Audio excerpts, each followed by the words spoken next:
कहते हैं। हम अपनी जान के दुश्मन को अपनी जान कहते हैं। मोहब्बत की इसी मिट्टी को हिंदुस्तान कहते हैं, हिंदुस्तान कहते हैं।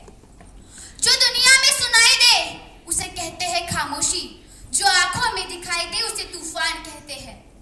जो ये दीवार का सुराग है साहब, जो ये दीवार का सुराग है, चाइना, अमेरिका, पाकिस्तान साजिशों का हिस्सा है, मगर हम इसे अपने घर का रोशनदान कहते हैं, मगर हम इसे अपने घर का रोशनदान कहते हैं।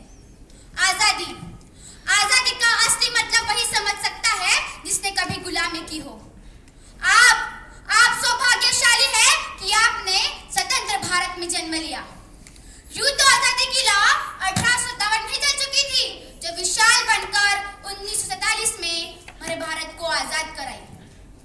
प्राचीन, मध्यकालीन, वर्तमान भारत की उदाहरणों से मैं स्पष्ट करना चाहूंगी कि जब मैं फिरंगियों के फेरे में फंस चुकी थी, तब रंग दे बसंती चोला की एक आवाज पर टोलों के टोले उमड़ाते थे और उनके वंदे मातरम की नारों से खून में आने वाला 5-5 डिग्री का तूफान अंग्रेजी शासकों के जड़ों में तूफान ला देता था। तब लोग मर जाते थे, मिट जाते थे, फांसी हो जाते थे, तब भी वे अपनी देशभक्ति साबित कर रहे होते थे, क्योंकि वे उस दौर के देशभक्ति की कसौटी थी। उसके बाद 62, 65 और 71 के युद्धों में अपना सुहाग खो देने वाली औरत, घर के हालात कुछ ऐसे हो जाया करती थी कि प्यार भी भरपूर गया, मांग का सिंदूर गया। प्यार भी भरपूर गया, मांग का सिंदूर गया। नन्हे नौनिहालों की लंगोटियां चली गई, छोटी छोटी बेटियों की चोटियां चली गई। बाप की कमाई गई, भाई की पढ़ाई गई, ऐसा एक विस्फोट हुआ, पता ही चला नहीं, पूरे जिस्म की कहीं बोटियां चली गई, पूरे जिस्म की कहीं बोटियां चली गई। और आपके लिए तो एक आदमी मरा है साहब, किंतु मेरे घर की तो रोटियां चली गई, किंतु मेरे घर की तो रोटियां चली गई। वे वाले हालात पैदा हो जाने के बावजूद भी एक माँ अपने बेटे को सरहद पर दुश्मनों की धर जड़ने के लिए भेजा करती थी और उसे पत्र लिखाकर यह भेजा करती थी कि अम्मा ने खत लिखा है बड़े ही चाव से, पुत्र मेरे ना घबरा जाना, 1 इंच भी पीछे ना हटना, चाहे इंच इंच कट जाना, चाहे इंच इंच कट जाना। इस तरह पूरा परिवार अपनी देशभक्ति साबित कर रहा होता था। तब देश बलिदान मांगता था, तब देश मर जाने को, मिट जाने को, फांसी जाने को कहता था। किंतु आज देश मर जाने को नहीं कहता। आज देश मर जाने को, मिट जाने को, फांसी जाने को नहीं कहता, बल्कि मेरे विचारों में एक आदमी अपना काम पूरी ईमानदारी, पूरी मेहनत और पूरी लगन से करे ना, तो वही सच्चा देशभक्त है।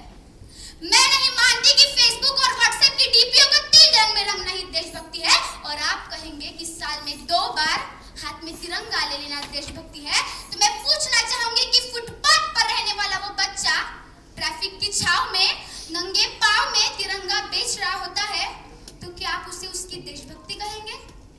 वो उसकी देशभक्ति नहीं, उसके पेट के भूख की शक्ति है जो उसे ऐसा करने पर मजबूर करती है।